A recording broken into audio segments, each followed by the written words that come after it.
بسم الله الرحمن الرحيم وصلى الله على سيدنا محمد وعلى آله وصحبه أجمعين وحرم هذا بلاران وأنا نهاينين إليها كعبره وسوي شيء إياه تاجر ياشا يما ضحدة حسبي وطني يقرب تشوقي سبا ولا ليال waxaan mar labaad idinka mahadnaqayaa sidii xamaasadda lahayd ee qorshaysnayd aynu u gallay ololihii doorashada madaxtooyada oo ka soo hoyseen guulo la taaban karo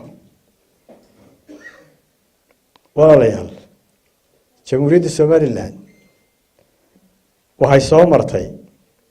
oo inoo qabsoomay 6 doorasho kuwaasay ugu horreysay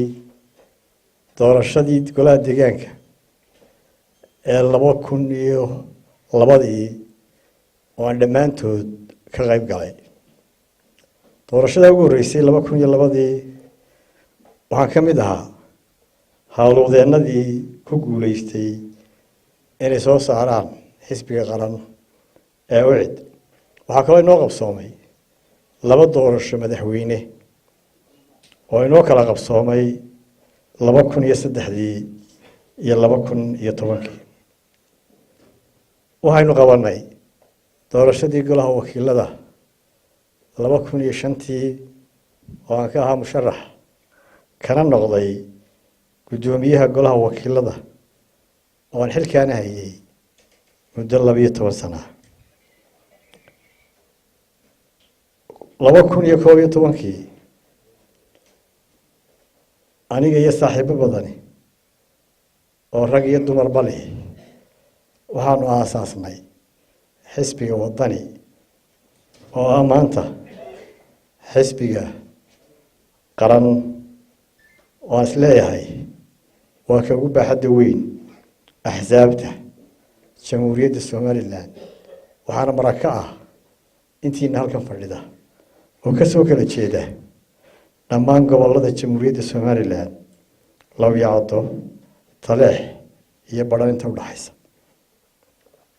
walaalayaal 13 November 2017 waxaynu u dareeray doorashadii 6aad ee ka dhacday jamhuuriyadda somaliland oo ahayd doorashadii madaxtooyada xisbiga wadani anoo u mahadnaqaya dhammaan xubnihiisa waxay ii doorteen inaan noqdo musharax madaxweyne saaxiibkay maxamed calina musharax madaxweyne ku xigeen balse waxa dhacday doorashadan istawamarin musuqmaasuq iyo ku shubasho aan xad lahayn oo ay ku gadaanayd dhammaan doorashadii inoo qabsoontay sidii aan shalayto faahfaahiyey waxaan taageerayaasha xisbiga wadani lagula kacay tacaddi iyo xadgudubyo aada u badan oo aanu soo bandhignay waxaa ilaa hadda xabsiga ku jira dadkii doorashada loo xidhay waxaa dhakhtarka jiifa dhaawacii xabaduhu ku dhaawaceen magaalooyinka burco iyo hargeysa waxaynu ku weynay nafa badan oo maanta aynu weynay iyagana ilaahay ha u naxariisto waxaan aada uga xumahay ku tumashada sharciga ee aan xadka lahayn adeegsiga hantiga ummadda ee aan loo aaba yeelin caburinta iyo agajuglaynta lagu hayo muwaadiniinta iyadoo loo adeegsanayo xoogga ciidamada kala duwan ee qaranka somaliland ee loogu talagalay inay dadka cadowga ka difaacaan sugaana amniga shacbiga reer somaliland waxaan idiin sheegayaa inaan ciidina dalkan ku xukumi karin caburin agajuglayn iyo cudun ciidan midnaba waxaan soo jeedinayaa in shacbiga laga daayo xaalad abuurka iyo kicinta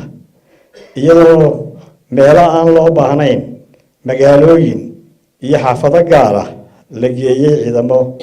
aada u tiro badan oo waxyeeli kara ammaanka qaranka. waxaan u soo jeedinayaa xukuumadda inay sii dayso madaxda iyo taageerayaasha xisbiga wadani ee ilaa imika u xidhxidhan. waxaan kaloo soo jeedinayaa inay magdhow siiso dadkii ciidamadu dhaawaceen iyo kuwii dhintayba. waxaan ka xumahay musuqmaasuqa, sicir bararka, dhaqaalaha bulshada oo halkii ugu hooseeyey maraya maanta, iyada oo ilaa hadda ay xidhan yihiin dhoofkii xoolaha nool oo lafdhabar u ahaa dhaqaalaha dalka. xisbiga wadani isagoo ogsoon inaanay dalka ka dhicin doorasho xor oo xalaali loona adeegsaday xooggii iyo xoolihii qaranka si xisbiga kulmiye talada ula wareego gar iyo gardarraba. xisbiga wadani isagoo qiimeynaya muhiimadda nabadgelyada, degenaanshaha iyo horumarka dadka reer Somaliland tacab dheer u soo mareen, isla markaana tixgelinaya duruufaha kala duwan ee muwaadiniinta Somaliland. xisbiga wadani isagoo maanka ku haya in mar uu la gaari doono doorasho xalaal ah iyo dalkoo barwaaqo ah oo xaqiijiyey himilada ummadani lahayd ee ahayd in Somaliland madax bannaan oo dunidu aqoonsan tahay kana mid ah beesha caalamka. markaan la tashaday xisbiga waxaan qaatay maanta go-aan qadhaadh oo aan hubo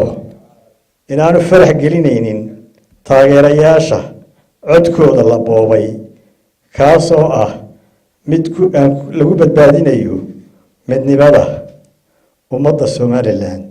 iyo ammaanka qaranka.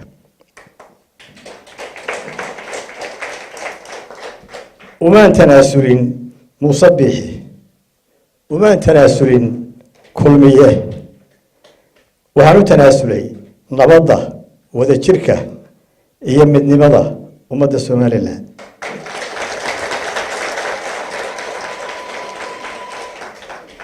waxaan go'aansaday inaan natiijada gacan ku samayska ah ee la dhowrdhoobay aan aqbalo. sidii hore u yidhi madaxweyne Daahir Riyaale, gacantayda Somaliland ku burburi mayso. aniguna waxaan leeyahay dalkayga dabacayga u burburin maayo, dadkaygana dhiigooda u daadin maayo. waxaase ka baqayaa inay gacanta kulmiye ku burburto. walaalayaal waxaan rumaa inay rumoobi doonto rajada shacabka ee halganka kala duwan wakhtiga dheer loo soo maray. walaalayaal, inagoo ogsoon kulmiye in dadkii qaybiyey iyo duruufaha badan ee qallafsan ee aan soo sheegay, waxaan mar labaad kula dardaarmayaa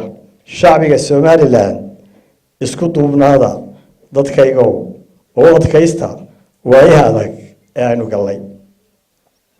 waxaan ugu baaqayaa taageerayaasha xisbiga wadani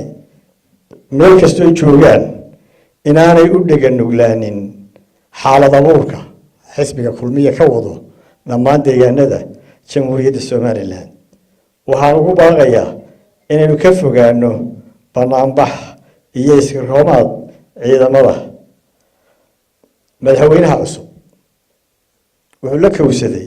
oo islaahay wuxuu ku faraxashay dhiig. waxaa lay sheegayaa hadda in xabadi burco ka socoto, dad dhintay iyo dad dhaawacina ay jiraan. waxaan ugu baaqayaa in la badbaadiyo dhiigga shacbiga Somaliland ee aan waxba galabsan. Somaliland ha guulaysato, Somaliland ha guulaysato, xisbiga wadani ha guulaysto. insha allahu waxaynu badbaadinaynaa Somaliland idinkuna aad iyo aad baan idinku mahadnaqayaa. Assalaamu calaykum waraxmatullahi wabarakaatu.